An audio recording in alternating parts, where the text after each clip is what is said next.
News Kannada ವಾಹಿನಿಗೆ ಸ್ವಾಗತ.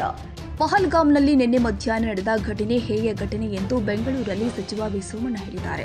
ಅಲ್ಲದೆ ಇದನ್ನ ನಾವೆಲ್ಲರೂ ತೀವ್ರವಾಗಿ ಖಂಡಿಸಬೇಕು. ಇಂತಹ ಪೈಶಾಚಿಕ ಕೃತ್ಯ ಮಾಡಿದ್ರಿಂದ ಅವರು ಏನನ್ನ ಸಾಧಿಸಿದ್ರು?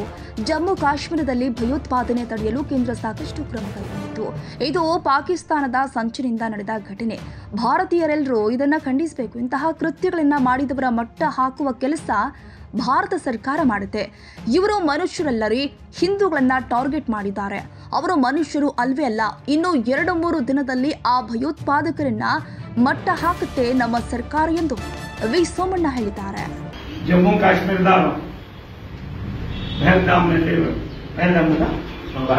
ಪಹಲ್ಗಾಮ್ನಲ್ಲಿ ನಿನ್ನೆ ಮಧ್ಯಾಹ್ನ ನಡೆದಂಥ ಘಟನೆ ಹೇಯವಾದದ್ದು. ಇದನ್ನ ಖಂಡಿಸ್ತೀವಿ. ನಾನೊಬ್ಬ ಖಂಡಿಸೋದು ಅನ್ನೋದಕ್ಕಿಂತ ಹೆಚ್ಚಾಗಿ ಈ ಭಾರತ ದೇಶದ 140 ಕೋಟಿ ಜನರು ಕೂಡ ಇದನ್ನ ಖಂಡಿಸ್ತೀವಿ. ಇಂಥ ಒಂದು ಪೈಶಾಚಿಕ ಕೃತ್ಯವನ್ನ ಮಾಡೋದ್ರಿಂದ ಏನನ್ನ ಸಾಧ್ಯ ಮಾಡಬಹುದು ಅನ್ನೋದನ್ನ ಅರ್ಥ ಮಾಡ್ಕೋಬೇಕಾಗಿದೆ. ನಮ್ಮ ರಾಷ್ಟ್ರದ ಪ್ರಧಾನಮಂತ್ರಿಗಳು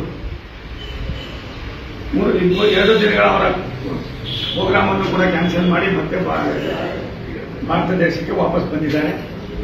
ನಿನ್ನೆ ಸಾಯಂಕಾಲನೇ ನಮ್ಮೆಲ್ಲರ ನಾಯಕರಾದ ಅಮಿತ್ ಶಾ ಅವರು ಈಗಾಗಲೇ ನಿನ್ನೆ ರಾತ್ರಿನೇ ತಲುಪಿ ಸಂಬಂಧಪಟ್ಟಂತ ಎಲ್ಲ ಪಿಕಾಸ್ತರಿ ಬಿಸಿನೆಸ್ ಅನ್ನು ಕೂಡ ಕಟ್ಟಿಕೊಂಡಿದ್ದಾರೆ. ನೋವಿನ ಸಂಗತಿ 370 ವಿಧಿ ರದ್ದಾದ ಮೇಲೆ ದೇಶಕ್ಕೆ ಒಂದು ಹೊಸ ಸಂದೇಶವನ್ನು ಕೊಡೋದು ಮುಖೇನ ಜಮ್ಮು ಕಾಶ್ಮೀರದ ಜನರು ಕೂಡ ಮುಖ್ಯವಾಹಿನಿಗೆ ತರ್ತಕ್ಕಂಥದಕ್ಕೆ ಸನ್ಮಾನ್ಯ ಪ್ರಧಾನಮಂತ್ರಿಗಳು, ಸನ್ಮಾನ್ಯ ಗೃಹ ಮಂತ್ರಿಗಳು, ಭಾರತೀಯ ಜನತಾ ಪಕ್ಷದ ಸರ್ಕಾರ, ಎನ್ಡಿಎ ಸರ್ಕಾರ ತೆಗೆದುಕೊಂಡಂತ ಅನೇಕ ಕಾರ್ಯಕ್ರಮಗಳನ್ನ ಅಲ್ಲಿಯ ಇವತ್ತು ಸರ್ಕಾರವು ಕೂಡ ಅದನ್ನು ಪ್ರಶಂಸೆ ಮಾಡಿರ್ತಕ್ಕಂಥ ಉದಾಹರಣೆಗಳು ನಮ್ಮ ಮುಂದೆ ಇದೆ. ಇಂಥ ಸಂದರ್ಭದಲ್ಲಿ ಇಂಥ ಕೃತ್ಯವನ್ನು ಮಾಡಿರ್ತಕ್ಕಂಥ ಇವರೇನು ನಮ್ಮವರು ಅಂತ ಅನ್ನೋದಕ್ಕಿಂತ ಹೆಚ್ಚಾಗಿ ಇದೆಲ್ಲವೂ ಕೂಡ ವ್ಯವಸ್ಥಿತವಾಗಿ ಪಾಕಿಸ್ತಾನದ ಸಂಚಿನಿಂದ ಆಗಿರ್ತಕ್ಕಂಥ ಒಂದು ಹೇಯ ಕೃತ್ಯ. ಇದನ್ನ ಭಾರತೀಯರೆಲ್ಲರೂ ಕೂಡ ಖಂಡಿಸ್ತೇವೆ. ಈಗಾಗಲೇ 26 ಜನರು ಮೇಲ್ಪಟ್ಟು ನಮ್ಮವರು ಸಾವನ್ನಪ್ಪಿದ್ದಾರೆ.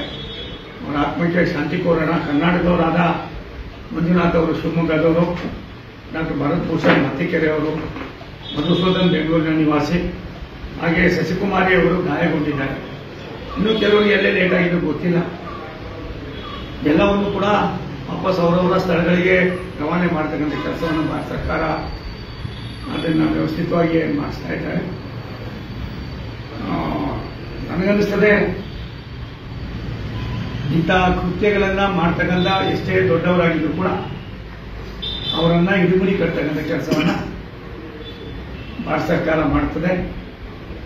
ಇಂಥ ಜನೋಪಕಾರಿ ಕೆಲಸಗಳನ್ನು ಮಾಡಿ ಸಾಮಾನ್ಯ ಜನರ ಒಡನಾಟದಲ್ಲಿ ಜಮ್ಮು ಕಾಶ್ಮೀರ ಕೂಡ ಬಂದಿದೆ ಅನ್ನುವ ಮೆಸೇಜ್ ಹೋದ ತಕ್ಷಣ ತಡ್ಕೊಳಕ್ಕಾಗ್ತೀರಾ ಹಿಂದೂಗಳನ್ನೇ ಟಾರ್ಗೆಟ್ ಮಾಡಿರ್ತಕ್ಕಂಥ ಈ ಕೃತ್ಯ ಮನುಷ್ಯರು ಮಾಡೋದಲ್ಲ, ಪಿಶಾಚಿಗಳು ಮಾಡೋದಲ್ಲ. ನಿಮ್ಮನ್ನು ಯಾವ ರೀತಿ ಸಂಬೋಧನೆ ಮಾಡಬೇಕೋ ಗೊತ್ತಿಲ್ಲ. ಇಂಥ ಹೇಯ ಕೃತ್ಯವನ್ನು ಮಾಡಿರ್ತಕ್ಕಂಥ ವ್ಯಕ್ತಿಗಳಿಗೆ ವಿಶೇಷವಾಗಿ ಇದು ಯಾವುದೇ ಸಂಚಿಲ್ಲದೆ, ಪಾಕಿಸ್ತಾನ ಸಂಚಿಲ್ಲದೆ ನಡೀತಕ್ಕಂಥದ್ದಲ್ಲ. ಇದಕ್ಕೆ ತಾಜಾ ಸುದ್ದಿಗಾಗಿ ಎಂಟಿವಿ ನ್ಯೂಸ್ 24x7ಗೆ ಸಬ್ಸ್ಕ್ರೈಬ್ ಮಾಡಿ ಮತ್ತು ಬೆಲ್ ಐಕಾನ್ ಅನ್ನು ಒತ್ತಿ. ತಪ್ಪದೇ ಲಿಂಕ್ ಶೇರ್ ಮಾಡಿ.